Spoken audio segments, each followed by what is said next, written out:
Revenons à l'Afrique. L'évolution de tout ça, il faut s'attendre à quoi? Je vous laisse continuer de délayer. On a donc plusieurs formes de souverainisme concurrents. On a... Il y a des forces politiques comme celle d'Ousmane Sonko qui cherchent qui ont pour priorité d'améliorer à court terme le niveau de vie de leur population, tout en maintenant leur insertion dans la mondialisation. C'est-à-dire qu'en gros, ils sont à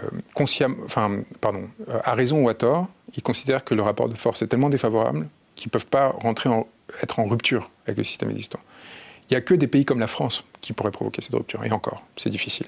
Mais il y a la possibilité réelle pour la France de refonder un système économique, productif et politique qui ne soit pas cette insertion dans l'espace mondialisé, dominé aujourd'hui par les États-Unis, mais qui demain fera de nous probablement les esclaves de la Chine. C'est les derniers espoirs de révolution, paradoxalement parce qu'on est une des populations les plus bourgeoises au monde, résident dans des territoires comme le nôtre. Ça, c'est pour ça que la période actuelle est très intéressante. Et c'est pour ça qu'on commence à fabriquer des manuels, à éditer des manuels pour fabriquer des guillotines. Parce que je me dis que si on commence à planter des guillotines dans des jardins, en face, ils vont commencer à comprendre que le rapport de force est réel. Parce que pour l'instant, ce qu'ils ont vu, c'est qu'il suffit d'arracher quelques mains et de tirer dans le tas pour régler le problème.